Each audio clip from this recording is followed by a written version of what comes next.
लक्ष्मण है, जाइए उधर, जिनको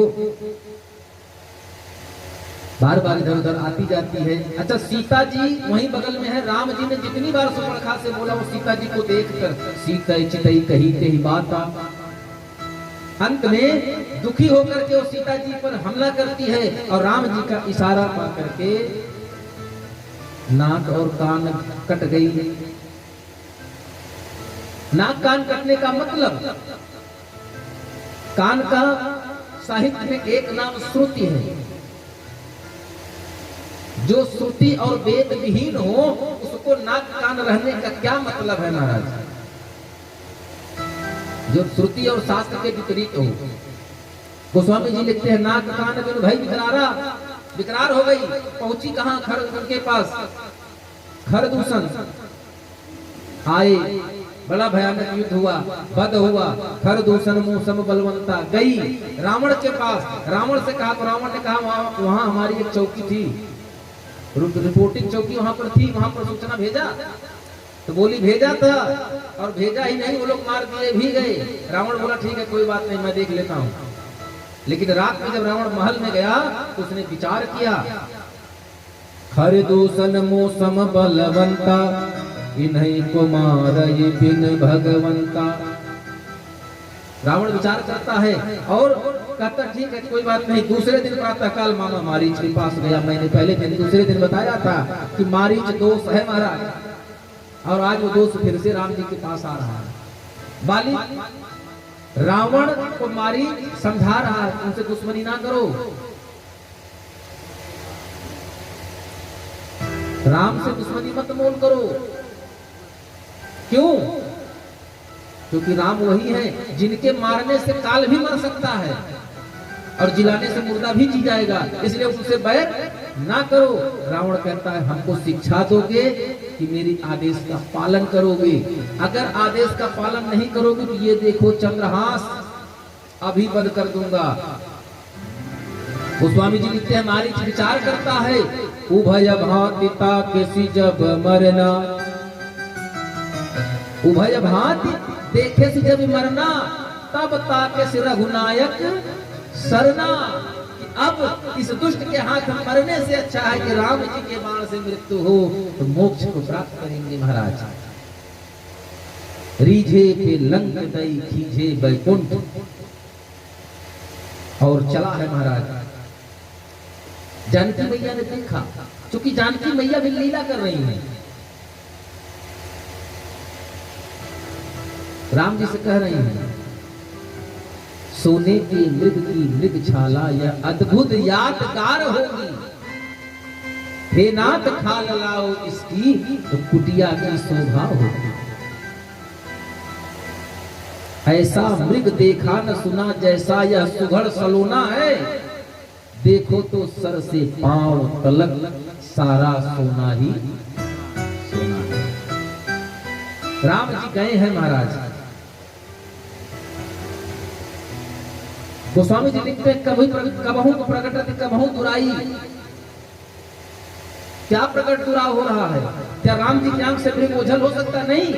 राम जी कभी उसको अपनी छवि उसके हृदय में दिखाते हैं। जब दिखाते हैं तो आगे मुकर के सरपट भागता है, और जैसे छवि पीछे हटा लेते हैं वैसे फिर पलट कर पीछे देखने लगता है।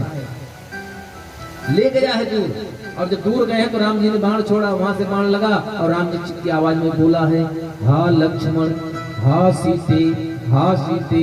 यह बात सुनकर के सीता मैया लक्ष्मण को प्रेरित कर रही है कि जल्दी जाओ, आपके भैया के ऊपर संकट है। लक्ष्मण जी कहते हैं, मैया इस धरती पर सूर्य को दीपक दिखाने वाला कोई है? ऐसा इस धरती पर कोई जन्म नहीं लिया जिसने हमारे राम को दुख पहुंचा सके जो।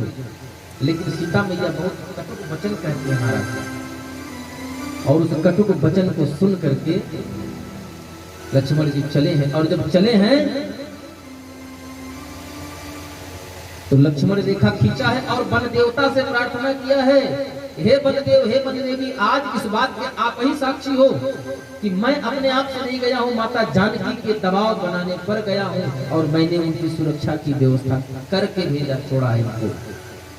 लक्ष्मण जी उधर गए, इधर रावण कपट वेश करके आया। रावण आया तो सोचा कि ज्यादा सोर्स करने से कोई मतलब नहीं है, मैं सीधे सीधे राम बन जाता हूँ और सीता मेरे साथ आसानी से चली जाएगी। लेकिन जैसे ही राम बनने का ख्याल मन में आया, सीता हरण पाप लगने लगा। उसने कहा नहीं, राम नहीं बनूंगा, और तुरंत उसने तापस वेश, तुरंत कपटी मुनि बना और सीता जी के सामने गया, भिक्षाम देहि। भैया निकली फल लेकर, रेखा के अंदर नहीं जा रही है, बाहर नहीं जा रही, अंदर से ही, बाबा जी रेखा ले लीजिए। जैसे जानकी मैया को देखा, रावण ने कदम बढ़ाया, और जैसे कदम बढ़ाया, यह रेखा रंग बदलती है। रावण ने देखा तो कहा, यह ऐसी रेखा कैसी जो रेखा रंग बदलती है, अगर पैर बढ़ाऊं आगे तो ज्वाला सी तुरंत धड़कती है। क्या है ये? रावण ध्यान देकर देखता है तो जान गया मंत्र अब सिद्धित रेखा है, और तुरंत उसने कहा नहीं, मैं अंदर नहीं आ सकता। सीता मैया ने कहा, अगर आपको भिक्षा लेनी है तो लीजिए, नहीं तो मैं नहीं दे सकती। क्यों? कि मेरे देवर का आदेश है। रावण कहता है, तुम जिस कुल से हो उस कुल की मर्यादा भूमिल हो जाएगी अगर आज रघुवंश की बहू के दरवाजे से कोई भिक्षुक खाली हाथ चला जाएगा। सीता मैया ने आन बचाने के लिए अपने आप को रेखा के बाहर निकाला, और जैसे रेखा के बाहर निकाला, हाथ पकड़ करके जटा खींच लेता है और ले जा करके पुष्पक विमान में बिठाया और चल पड़ा। महाराज, मां जानकी विलाप कर रही है, पूरा वातावरण माता जानकी के विलाप से सराबोर हो गया है। इधर राम लक्ष्मण कुटिया में लौटते हैं, सूना पाकर राम घबरा गए, और राम जी जैसे लक्ष्मण को थे वहां से अंदेशा बताए, बोले भैया कुछ अनहोनी होने वाली है, मुझे अंदेशा है कि सीता सुरक्षित नहीं है। लौट कर आए, आश्रम खाली मिला। अब राम जी ढूंढने लगे, हे खग मृग हे मधुकर श्रेणी, तुम देखी सीता मृग नयनी। बन बन भटक रहे हैं। इधर रावण लेकर चला है, सीता की आवाज सुनकर गगन मार्ग में उड़ने वाला गिरिधराज जटायु सुन लेता है महाराज, और कहता है, सीते पुत्री करसी जनिता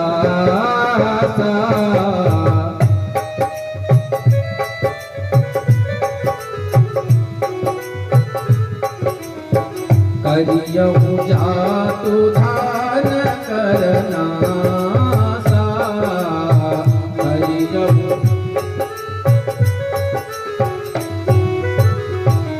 दौड़ा, 3 बार धावा गया है हमारा, 3 बार धावा क्रोधवंत खग कैसे, छूट ही पद पर्वत पर, जैसे जैसे इंद्र का वज्र पर्वत पर चले। 1 बार धावा मारा। रावण से युद्ध हुआ है, बहुत विकराल युद्ध हुआ है महाराज।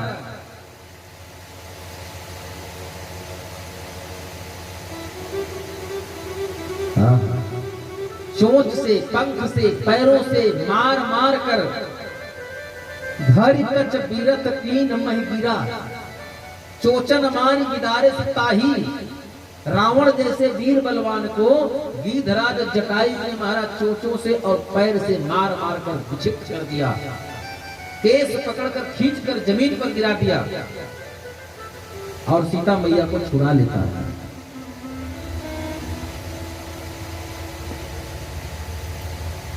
लेकिन और रावण मूर्छित पड़ा है, गिरिधराज जटायु बैठकर इंतजार कर रहे हैं कि या तो ये मरे, नहीं तो होश में आकर हमसे फिर लड़े। दोबारा रावण होश में आता है और चंद्रहास से जटायु के पंख काट देता है महाराज। अगर रावण चाहता तो क्या जटायु के गर्दन नहीं काट सकता? प्रश्न उठता है। बिल्कुल काट सकता था, लेकिन रावण जानता था कि मैं गर्दन काट भी दूंगा लेकिन जटायु मरेंगे नहीं। कारण है जटायु का मतलब समझिए, जट धन आयु, जिसकी आयु जटायु में हो, जिसकी आयु कहाँ हो, भगवान की जटा में बधी हो, वो जटायु है। रावण जानता था कि इसकी मृत्यु मेरे हाथ होने वाली नहीं है, इसलिए उसने उसके पंख काटकर उससे अपना पीछा छुड़ाया है महाराज। राम जी पहुंचे हैं जटायु के पास, ढूंढते ढूंढते इधर जटायु भैया हाथ जोड़कर प्रार्थना कर रहे हैं, राम जी बुलाए, आप कौन है, आंख खोलिए। जटायु कहता है आप जाइए, मुझे आपसे काम नहीं है, मुझे काम है राम से, हमें है काम ईश्वर से, जगत रूठे तो रूठन दे। तो जटायु को प्रणाम करते हैं, कहते हैं मैं अयोध्या नरेश महाराज दशरथ का पुत्र राम आपको प्रणाम करता हूँ। तब जटायु ने आंख खोली है और जटायु राम को देखकर रोने लगा, महाराज विलाप करने लगा। भगवान ने उसको गोद में लिया, कारण पूछा, बोला महाराज हमें दुख इस बात का नहीं है कि दुष्ट के हाथों मेरा प्राण होने वाला है, मुझे दुख इस बात का है कि रावण ने मेरे पंख क्यों काटे, रावण मेरी गर्दन काट देता अगर उस समय, तो मुझे इस बात का संतोष होता कि मैंने जानकी को छुड़ा लिया था, और अब तक मैंने प्राण इसलिए रोक रखे थे कि मुझे आपको यह संदेश देना था कि रावण सीता को ले लिया। भगवान की गोद में जटायु है, राम कहते हैं कुछ मांग लो, जटायु कहता अब आपके पास बचा क्या है दे सकते हैं, कुछ है? लक्ष्मण जी बोले जटायु काका क्या बोल रहे हैं आप?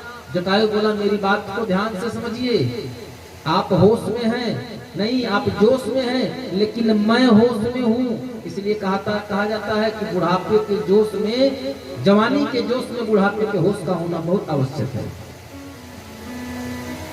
कहता है जटायु मैं इनकी गोद में हूँ, कहा मैं कहा हूँ? बोले राम जी की गोद में। बोले गोद में कौन होता है? बोले गोद में पुत्र होता है। तो बोले अगर पिता की गोद में पुत्र हो सकता है तो जो संपत्ति पुत्र पिता की है वो किसकी है? पिता की है। अब इनके पास बचा क्या इनका जो मुझे देंगे? अब तो गोद लेकर सब कुछ तुम्हें पहले दे दिया। तब राम जी कहते हैं कि ठीक है महाराज, आपको मैं जीवन दान देता हूँ। बोले ना, अब की जीवन दान दे दिया तो अगली बार जब मृत्यु आएगी तो क्या आप मेरे साथ रहोगे? इसलिए मुझे जीवन दान नहीं चाहिए। भगवान का स्वरूप चतुर्भुज स्वरूप लेकर गिरिधराज जटायु वैकुंठ को गए और जाते जाते राम जी ने कहा, हे गिरिधराज आप वैकुंठ में जा करके मेरे पिता से ये मत कहना कि सीता का हरण रावण ने कर लिया है। हाँ, मैं रघुवंशी राम प्रण करता हूँ आपके सन्मुख कि अगर मैं रघुवंशी राम हूं तो रावण पूरे खानदान के सहित जाकर यह सूचना मेरे पिताजी से खुद बताएगा। अब देखिए अंतर समझ लीजिए, रीझे थे लंक दई, विभीषण पर खुश हो गए तो लंका दे दिया, लेकिन रावण से नाराज हुए तो वो पद दिया जो पिता को दिया है। जटायु चला है महाराज और लक्ष्मण जी से कहते हैं, हे लक्ष्मण, हमसे पिता की क्रियाकर्म तो नहीं हो पाई, लेकिन इस बात को ध्यान में रखो कि जटायु जी की क्रिया हम वैसे ही करेंगे जैसे पिता की करते, क्योंकि जटायु को काका कहते हैं। और जटायु महाराज दशरथ के मित्र थे, इसलिए पिता तुल्य थे। राम जी अपने हाथ से लकड़ी चुनकर लाते हैं, चिता सजाते हैं और जटायु जी का अंतिम संस्कार करते हैं, तिलांजलि करके चल पड़ते हैं। आगे गए महाराज, वहां उनको सबरी मैया मिलती है, सबरी मैया का कल्याण किया। सबरी मैया ने ही उनको मार्ग बताया कि आप पंपापुर जाइए, पंपा सरोवर। वहां गए हैं, ऋष्यमुख पर्वत नियर आया, भगवान चले हैं, ऋष्यमुख पर्वत मिला। हनुमान जी वहां आते हैं, हनुमान जी मिले हैं राम जी से, और कैसे मिले हैं? विप्र का वेश करके साधु के रूप में आए, प्रणाम किया।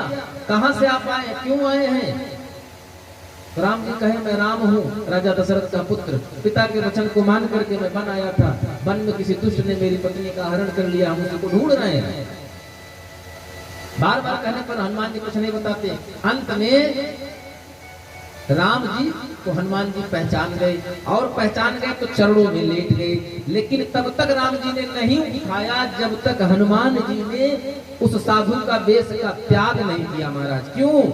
मोहि कपट छल चीरन भावा,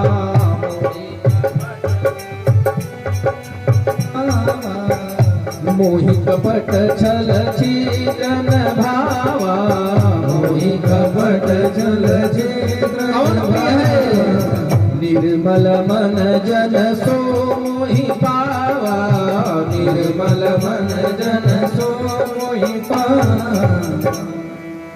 जैसे ही राम जी ने देखा कि हनुमान जी ने साधु का छूट छोड़ा, तुरंत उठाकर सीने से लगाया। हमने आगे का प्रसंग आपको सुनाया था कि वो बीमार कौन है, सुग्रीव, जो डॉक्टर के पास नहीं जा सकता, इसलिए राम जी को लेकर गए हैं महाराज। वहां राम जी के पास पहुंचे हैं, दोनों ने अपनी अपनी यथास्थिति बताई और अग्नि को प्रमाणित करके दोनों की मित्रता कराई। राम जी ने वचन दिया कि बाली को मार करके मैं आपकी मदद करूंगा, आपको आपका राजपाट दिलाऊंगा। राम जी ने अपना वचन पूरा किया, राज तिलक कराया विभीषण का, क्षमा करिएगा सुग्रीव का, राजा बनाया और बरखा ऋतु में 4 मास का चतुर्मास किया वहीं किष्किंधा पर्वत पर।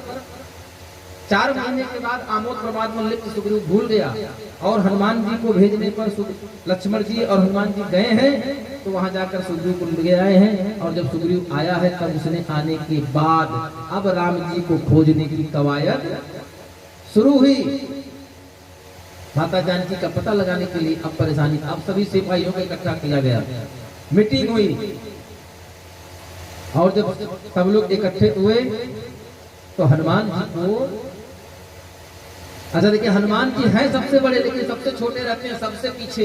किसी ने कहा कि आप आगे क्यों नहीं चलते? बोले मैं किसका बेटा हूँ? बोले पवन का बेटा हूँ।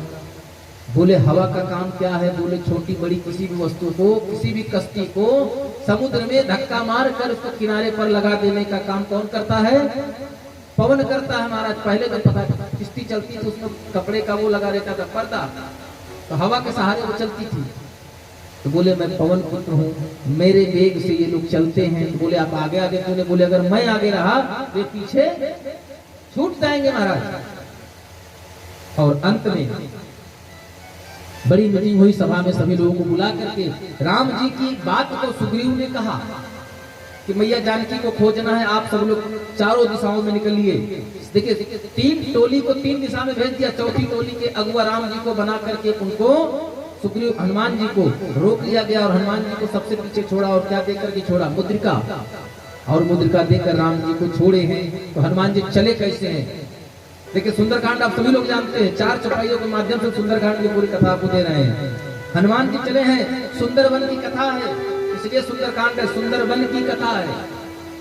सुंदरवन में कथा हुई, सुंदर की कथा है। भगवान भक्त के पास जाए, भक्त माता के पास जाए। जानकी सीते सुंदरी, सुंदरे सीता, सीता जहाँ सुंदरी है, सीता साक्षात भक्ति है, भक्त और भक्ति का मिलन। इससे सुंदर और कुछ नहीं हो सकता, इसलिए गोस्वामी जी ने इसका नाम सुंदरकांड रखा। हनुमान जी चले हैं कैसे?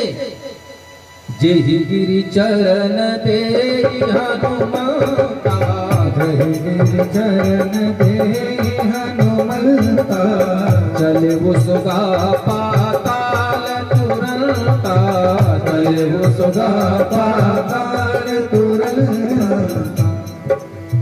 चले भगवान।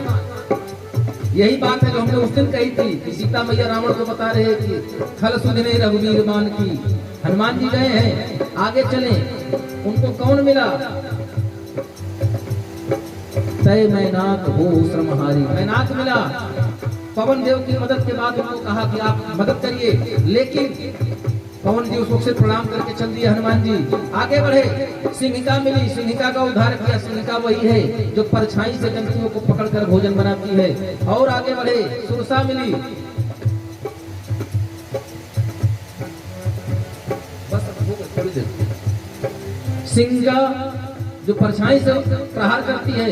सिंहिका के बाद भगवान आगे बढ़े, आगे जाकर उनको लंका के तट पर पहुंचे, किनारे पर पहुंचे। वहां मिली लंकिनी। लंकिनी ने कहा मुझे अपमानित करके, मुझे ध्यान न दे करके कहा मोर आहार यहाँ लग चोरा, यहाँ जो है वो मेरे आहार हैं। हनुमान जी ने कहा ये कथा मैं आपको उस दिन सुना चुका हूँ। हनुमान जी ने एक मुष्टिका का प्रहार किया और जब मुष्टिका का प्रहार हुआ तो रुधिर ममति धरनीदन मणि पुण्य संभार जोड़ कर लंका उठी है तो हाथ जोड़कर सुधर कर बोली क्या? जब रावण ब्रह्म बर दीना, चलत विरंज कहा मोहि चीन्हा, विकल हो सितय कपि के मारे, तब जाने से निश्चर संहारे। अब मुझे पता हो गया। इस प्रकार हनुमान जी लंका में प्रवेश किए और लंका में प्रवेश करके मंदिर मंदिर प्रतिकर शोधा, देखे जह तक अग्नित जोधा। सभी भवनों का निरीक्षण किया, भवन एक पुर दीख सुहावा, हरि मंदिर तह भिन्न बनावा। एक भवन दिखा किसका? विभीषण जी का। और विभीषण जी के भवन को देख करके कुछ तसल्ली हुई। और विभीषण जी का हनुमान जी का मिलन हुआ। विभीषण जी से कहते हैं, 32 जी वाली प्रसंग मैंने आपको कल सुना दी थी। हनुमान जी कहते हैं कि आप, मैं मैया को ढूंढने आया हूँ, आप मुझे मैया से मिलाइए, मैं आपको भगवान से मिला दूंगा। इसी समझौते पर दोनों लोग एक दूसरे की मदद करते हैं। जुगुति विभीषण सकल सुझाई। तुरंत बताए, सीता जी के पास पहुंचे। रावण आया, अशोक वाटिका में बैठा है हनुमान जी वृक्ष के ऊपर, सीता जी नीचे, रावण आता है। रावण जब भी आया है अकेले नहीं आया है, नारी संग बहु किए बनावा। समझा बुझा कर गया, धमका कर गया, नहीं मानी। हनुमान जी का प्राकट्य हुआ, परिचय हुआ। लेकिन देखिए एक बात, हनुमान जी का परिचय हुआ है, मैं सिर्फ दर्शन करा रहा हूँ। राम जी का कुशल पूछने के पहले जानकी मैया ने जटायु को पूछा है, कहु कपि केहि विधि तात जटाई, घायल परे दुष्ट के करते तबते सुध नहीं पाई, कहु कपि केहि विधि तात जटाई। जैसे हनुमान जी ने कहा, माता गीत परम गण भागी, राम काज लगी निरत नीति, आपनो तन त्यागी, माता गीत परम बड़ भागी। माता खूब रोई है महाराज, और रोते हुए कहती हैं, मेरो एको भयो न पूर। हनुमान जी कहते, कौन सी इच्छा? तो माता कहती हैं, सूर सुस्यंदन रथ चढ़ाई तई, झारी आचरण धूर। मैं इनको अयोध्या के सिंहासन पर बिठाती और अपने आंचल से इनके धूल झाड़ कर इनको सुख देती, इनके सभी दुख को दूर करती। इस प्रकार हनुमान जी कहते हैं, मुझे भूख लगी है, फल खाने की इच्छा हुई, माता के आदेश पर फल खाने गए हैं। वहां फल खा करके हनुमान जी जब वृक्षों को तहस नहस कर रहे थे, उसी समय कुछ सिपाही देख लेते हैं, मारपीट हुई, उठा पटक हुआ। 4 प्रकार की सेना है, भट्ट, सुभट, महाभट्ट और अतिभट्ट। ये 4 प्रकार की सेना जो लंका में है, सबको तहस नहस किया। इंद्रजीत आता है, ना ब्रह्म अस्त्र कहीं साधा, अगर ब्रह्म अस्त्र से मारा है तो ले किस कैसे गया, क्योंकि ब्रह्म अस्त्र का मारा हुआ व्यक्ति जड़वत हो जाता, हिल नहीं सकता। लेकिन गोस्वामी जी देते हैं, नाग पास बांध सिले गए, नाग पास से ले गया, ब्रह्मास्त्र को हटा लिया, ले गए। लंका पहुंचे हैं, लंका में पहुंचने के बाद रावण को समझाता है, नगर में सब लोग देखते हैं, कौतूहल करते हैं। रावण आदेश देता है, इसकी पूंछ को जला दिया जाए, क्योंकि कथा सबको पता है। हमारा लक्ष्य था जहां तक की कथा को विस्तृत देने का प्रयास हमने वहां तक किया। रावण के दरबार में एक से बड़े एक मूर्ख है। रावण ने कहा, तेल मोरी पट बांध पुनी, पावक देह लगाए, तेल में कपड़ा डुबो कर पूंछ में लपेटो। लेकिन वो सब करते क्या है? गोस्वामी जी लिख रहे हैं, रहा न नगर बसन घृत तेला। तेल की बात हुई, यहाँ पे घी भी खत्म कर दिए सब। और जब बाढ़ी पूछ पीन कपि खेला, भगवान ने लंका को पूरी जला दिया महाराज। मानो भगवान मान जी ने अपने उस वचन को पूरा किया। हे मैया, आज तुम एक टुकड़ी आग के लिए भिक्षा मांग रही हो, थोड़ी देर प्रतीक्षा करो, पूरी लंका को अग्निमय कर दूंगा मैं। इस प्रकार लंका का तहस नहस करके हनुमान जी माता जानकी के पास आते हैं। चूड़ामणि लिया और चूड़ामणि लेकर के वहां से विदा लेते हैं। और उस चूड़ामणि का प्रभाव है कि चूड़ामणि जिस पक्ष में होगी, विजय सदैव उसकी होगी। ये चूड़ामणि और कनक भवन दोनों माता कैकेयी ने दिया था। ये वही चूड़ामणि है जो देवासुर संग्राम में देवताओं की माता अदिति ने दिया था। इस प्रकार हनुमान जी लंका में से निकले, भगवान के पास आए, भगवान के पास आए, सारी सूचना बताई, सब कुछ दिया। जानने के बाद राम जी दुखी हुए, थोड़ा समय व्यतीत हुआ। अब हनुमान जी छटपटा रहे हैं, क्यों? वहां से वादा करके आए हैं कि मैया ने 1 महीने का समय दिया है। राम जी से कहते हैं, अब विलंब के ही कारण कीजे, तुरत कपिन कहुआ यशु दीजे। तुरंत आदेश करिए। और आदेश हुआ है महाराज। हनुमान जी की देख रेख में, जामवंत जी की देख रेख में, अंगद जी की सेनापतित्व में सेना चली है। और कहाँ चली है? लंका के तट पर आ गई है। लंका के तट पर आकर के अब बैठ गए लोग। रास्ते में संपाति मिलता है, वो पता बताता है, सब कुछ वही। देखिए क्रम एक दूसरे से जुड़ता हुआ चला जाता है। जिस प्रकार कैसे लंका पहुंची, हनुमान जी पता लगा कर आए, इस बार आए, उसके बाद सेतु बंद हुआ। 4 दिन में 100 योजन का समुद्र, माने 400 कोस का जो पुल है, उस पुल को वानर सेना ने 4 दिन में 100 योजन लंबा और 100 योजन लंबा और 10 योजन चौड़ा पुल वानर सेना ने कितने दिन में बनाया था? मात्र 4 दिन में। अब यहीं से कथा मैं आपको कृतवास रामायण से दूंगा, जैसा कि मैंने कल कहा था, जिससे 5 से 7 मिनट में आपको पूरी की पूरी कथा हम दे देंगे और तिथि के साथ देंगे। हाँ हाँ, चलिए भैया जी, 14 से द्वितीया तक। दत्ता जी अब ध्यान से सुनिएगा तो आपको राम कथा की हर घटना का तिथि मालूम पड़ जाएगी, किस तिथि में क्या हुआ। रामचरितमानस में नहीं मिलेगा और किसी ग्रंथ में नहीं मिलेगा। 14 से द्वितीया तक उतरे सागर पार, 10वीं तक गढ़ लंक कह घेरे सहित विचार। लंका पर घेरा डाल दिया महाराज। पौष शुक्ल हरिवासर आए, पौष शुक्ल हरि सुख सारंग कपि सेन दिखाई, सुख सारंग कपि सेन दिखाई। पूष महीने की, ध्यान दीजिएगा अब यहाँ से, पूष की शुक्ल पक्ष को एकादशी, हरिवासर का मतलब एकादशी, एकादशी को भगवान सुख सारंग कपि सेन दिखाई, सबको दिखा दिया कि लंका है, चलना है पार।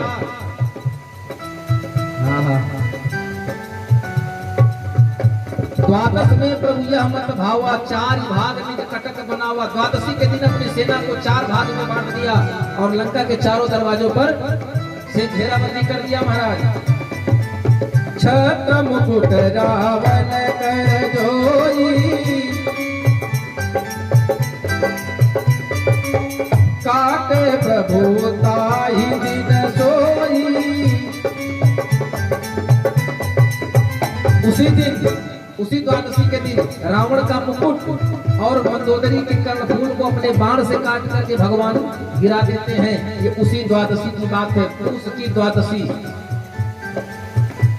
और सेन दशानन की दिन तानी, सेन दशानन की दिन कीनी, भाई सन्नद युधर नभीनी।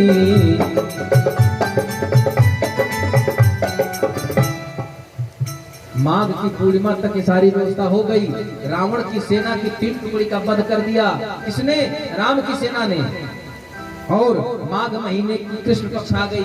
प्रतिपदा के दिन अंगद फिर गए थे कहाँ समझाने? रावण को अंगद जी समझाने कब गए थे? माघ कृष्ण पक्ष की प्रतिपदा तिथि को। और द्वितीया से नवमी तक वहां से समझा कर लौटे हैं। द्वितीया से नवमी तक दोनों दल में बहुत विशाल युद्ध हुआ है। नागपाश घननाद चलाई, 10वीं गरुड़ काट गए आई। नवमी तक दोनों दलों में युद्ध हुआ। लक्ष्मण जी सेनापतित्व कर रहे हैं। नवमी के दिन शाम को मेघनाथ की शक्ति बाण लगी है लक्ष्मण जी को, और 10वीं के दिन हनुमान जी ने गरुड़ जी को ला करके उनको बंधन से मुक्त किया है। क्षमा करिएगा, गरुड़ जी को नहीं, उनको, जी हाँ सही, 10वीं को उनको नागपाश से मुक्त कराया है गरुड़ जी को ला करके। और एकादशी तक युद्ध किया। द्वादशी के दिन मेघनाथ का वध किया है हमारे लक्ष्मण जी ने। हाँ हाँ, मावस तक कपिसेन ने मारे दैत्य सुधीर, माघ शुक्ल की चौथ तक लड़ऊ दशानन वीर। माघ की शुक्ल पक्ष जब आई तो चौथ से, माघ शुक्ल पक्ष की चौथ तिथि से राम और रावण का युद्ध शुरू हुआ है। हाँ हाँ, 5 से 8 तक आई, पंचमी से अष्टमी जब आई तो रावण थक करके परेशान होकर कुंभकर्ण को जगा दिया है अष्टमी को, और 9वीं से 14 तक लड़ा कौन? कुंभकर्ण। कुंभकर्ण को मृत्यु मिली। शुक्ल पक्ष माघ की पूर्णिमा के दिन रावण युद्ध नहीं करता। क्यों? कि रावण ने देखा कि मेरा विभीषण भाई का वध हो चुका, दुखी हो गया था। हाँ, फागुन की 5 तक नारायण लड़ा, रावण का पुत्र है। फिर 8वीं तक तमाम दैत्य लड़े हैं, एक से बड़े बड़े दैत्य थे, सब लड़े हैं और एक एक करके सभी मारे गए। हाँ, जम्बुक राक्षस था जिसको भगवान ने शुक्ल पक्ष की द्वितीया को वध किया है फागुन की। और फागुन की 13 फागुन शुक्ल 13 घन नादा, मरे भये देवन यहलादा। फागुन महीने की शुक्ल पक्ष की 13 को मेघनाथ का वध हुआ है। उसका मरता देख करके देवताओं में उल्लास छा गया, सब लोग प्रसन्न हो गए महाराज। 14 से शोकित दशमाला युद्ध नहीं करता, 14 को युद्ध नहीं हुआ। फागुन शुक्ल पूर्णिमा लरण चले उदसना 30। फाल्गुन महीने की शुक्ल पक्ष की पूर्णिमा को रावण फिर से युद्ध करने चला, और अब तक राम जी ने उनके सभी सेनापतियों का वध कर दिया है महाराज। रावण का चैत शुक्ल 14 जब आए, मरे वो दशानन जग दुखदाई। पूनौ के दिन देह दशानन, दाह विभीषण कियो दुखित मन। चैत शुक्ल पक्ष के चतुर्दशी के दिन रावण का मृत्यु होता है महाराज, और पूर्णिमा के दिन राम जी के समझाने पर विभीषण उसका अंत्येष्टि कर्म करता है। इधर जितने बानर भालू मरे थे, वैशाख की प्रतिपदा के दिन देवराज इंद्र ने ऊपर से स्वर्ग की अमृत की वर्षा करके सबको जीवन दान दिया। और चैत कृष्ण पक्ष द्वितीया से चैत्र शुक्ल पक्ष चतुर्दशी तक टोटल 18 दिन होते हैं। इन 18 दिन तक राम और रावण का भयंकर युद्ध हुआ है महाराज। और चैत्र पूर्णिमा को रावण दाह संस्कार विभीषण ने किया, विभीषण का राज तिलक किया चैत्र पूर्णिमा को।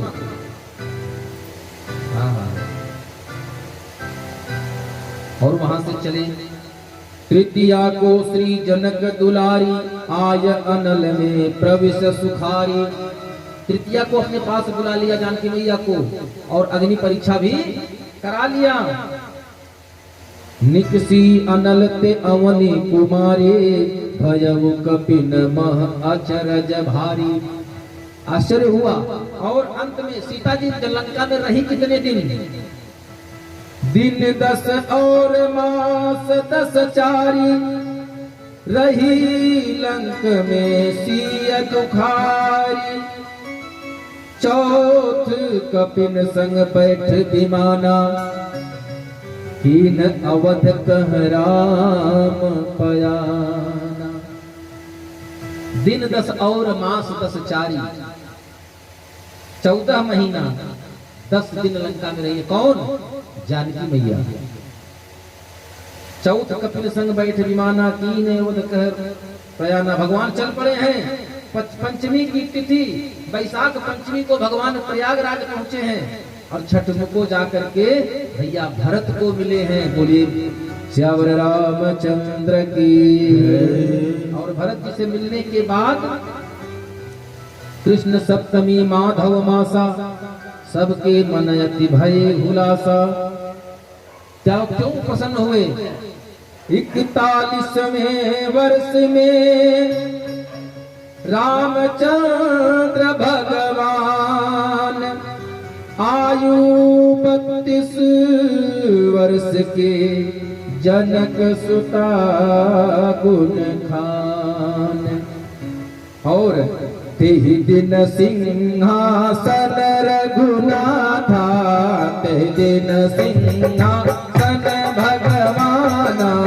बैठे तिलक कहाँ जग जाना, बैठे राज तिलक जग जाना। कृष्ण पक्ष की सप्तमी को भगवान 41 वर्ष के, माता जानकी 32 वर्ष की, इस आयु में दोनों का राज तिलक हुआ। और आगे की भी कथा आपको बता देता, लेकिन चूंकि वह कथा फिर से तुम पूर्ण हो जाएगी। आइए भगवान राम के राज्याभिषेक में हम सभी लोग शामिल होते हैं। और भैया 5 मिनट का समय आरती में और शेष है, मात्र 5 मिनट। हम चाहेंगे 5 मिनट और रुक करके आरती और प्रसाद लेकर के जाएं। हाँ,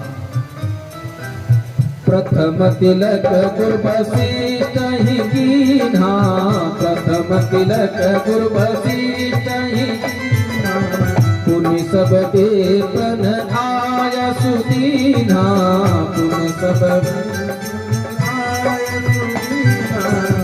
भगवान राम जी का राज्याभिषेक हुआ और राम जी का सुंदर राज सिंहासन सजाया गया। राज सिंहासन पर बैठे हैं हमारे सरकार। लेकिन तब भगवान राम को राजा देख करके सभी रानियां मगन हो गई, आशीर्वचन दे रही हैं। कैसे दे रही हैं? सुत बिलो की हरसी महतारी, सुत बिलो की हरसी महतारी, बार बार आरती उतारी, बार बार आरती उतारी। विप्रन दान विविध विध दीने, विप्रन दान विविध विध दीने, जाचक सकल जाचक दीने, जाचक सिंहासन पर त्रिभुवन साई, सिंहासन पर देख सुरन दुंदुभी बजाई, देख सुरन दुंदुभी बजाई। श्री राम जय राम जय जय राम, श्री राम जय राम जय जय राम, श्री राम जय राम जय जय राम।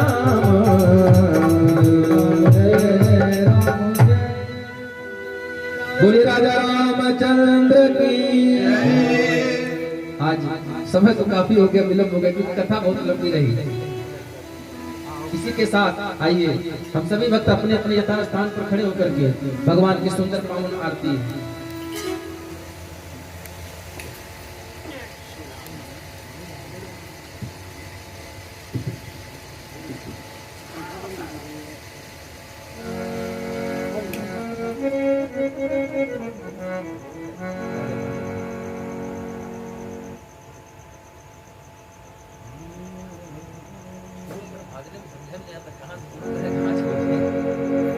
बोलिए श्यामपति रामचंद्र की जय। आरती अवध बिहारी की, लखन सिय जनक दुलारी की।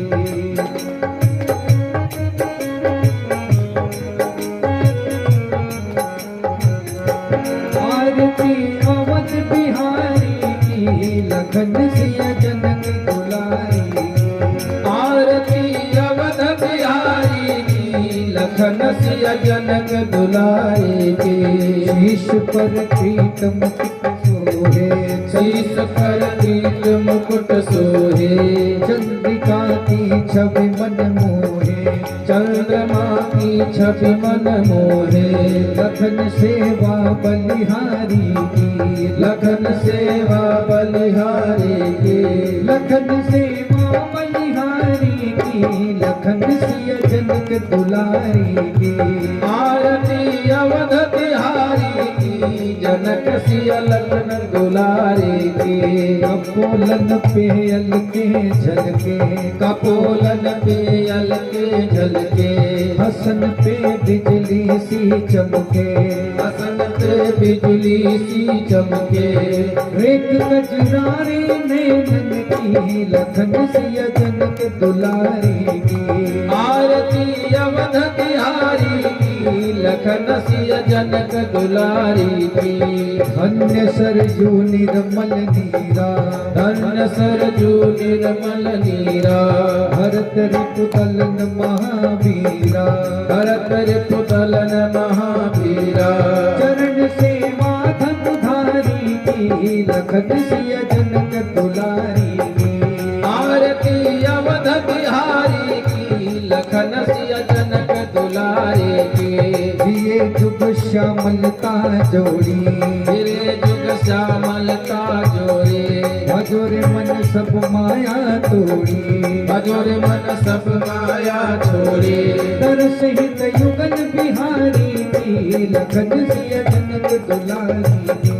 आरती अवध बिहारी की, लखन सिय जनक दुलारी की। कर्पूर गौरम करुणावतारम, संसार सारम भुजगेन्द्रहारम।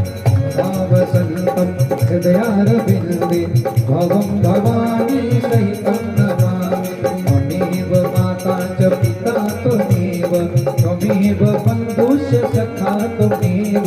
त्वमेव विद्या द्रविडं त्वमेव, त्वमेव सर्वं मम देवदेव। नीलाम्बुज श्यामल कोमलांगं, सीता समारोपितवामभागं।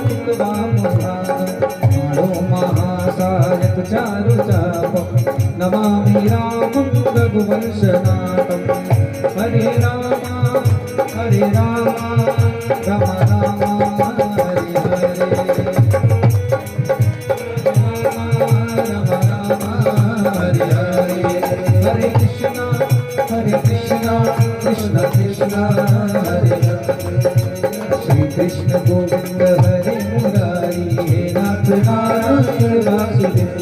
श्री कृष्ण गोविंद हरे मुरारी, हे नाथ नारायण वासुदेव। और सुंदर श्री राम कथा ज्ञान यज्ञ का 7वां दिवस के विश्राम मेला में हम आप सभी भक्तों को कोटि कोटि धन्यवाद शशांक, धन्यवाद और साधुवाद के साथ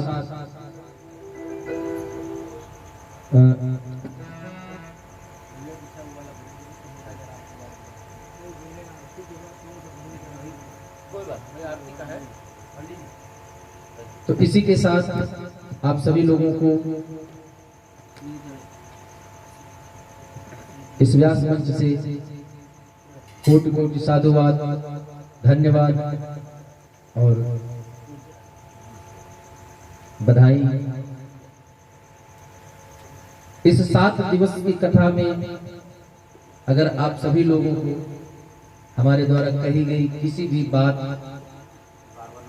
हमारी वाणी से अगर कहीं भी आपके मन को, आपके हृदय को ठेस पहुंची हो, तो हम या हमारे किसी सहयोगी मित्र थे, आपको तकलीफ हुई हो, किसी क्रियाकलाप से दुख हुआ हो या कोई भूल हुई हो, तो हम आप सभी सम्मानित श्रोताओं से पुनः एक बार क्षमा की याचना करते हैं।